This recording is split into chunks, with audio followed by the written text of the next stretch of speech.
Halo semuanya, salam sejahtera untuk kalian semua. Kali ini, perkenalkan, nama saya Paul dan saya ingin menceritakan tentang cerita kesaksian iman pribadi saya. Nah, pertama-tama saya akan menceritakan masa lalu saya yang bisa dibilang kurang baik lah sebelum saya hidup bersungguh-sungguh dengan Tuhan pastinya.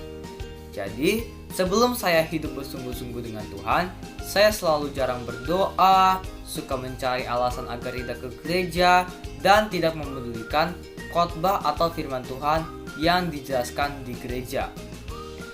Mengapa bisa begitu?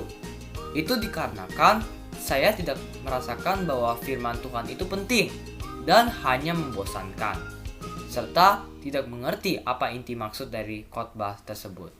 Jadi, bagaimana cara saya bertobat dari masa lalu saya yang kurang baik? Saya pun ditolong oleh ibu saya. Bagaimana ibu saya menyelamatkan saya? Jadi pada saat itu, ibu saya sedang membuat suatu program di mana saya wajib membaca Alkitab setiap hari dan tema, ayat, dan pasalnya akan ditentukan oleh ibu saya. Yang menariknya lagi adalah setelah saya membaca, saya juga harus mengerti dan menceritakan kepada ibu saya apa isi dari bacaan yang saya baca. Hal seperti itu pun menjadi kebiasaan bagi saya sampai sekarang. Dan keadaan saya sekarang menjadi lebih baik dan lebih mengerti tentang firman Tuhan dan kisah-kisah Alkitab yang luar biasa. Selain itu, saya menjadi lebih hafal tentang ayat dan pasal Alkitab yang saya bacakan.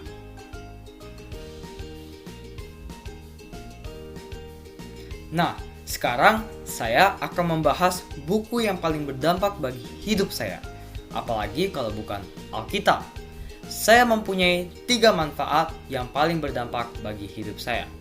Yang pertama adalah saya menjadi lebih mengerti tentang Alkitab. Banyak kisah hebat dari Alkitab seperti Daud mengalahkan Goliat, Esau dan Yakub, Musa memimpin bangsa Israel, dan lain-lainnya. Kedua adalah Alkitab membuat saya lebih dekat dengan Tuhan dan sebagai jalan komunikasi kita kepadanya.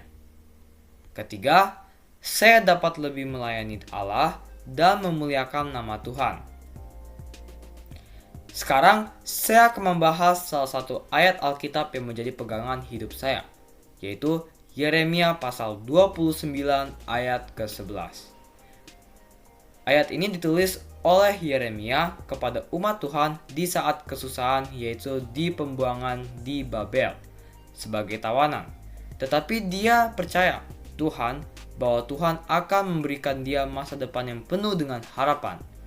Ayat ini menjadi pegangan hidup kita karena ayat ini selalu mengingatkan bahwa saat saya mengalami kesusahan, pasti Tuhan akan memberikan harapan untuk kita.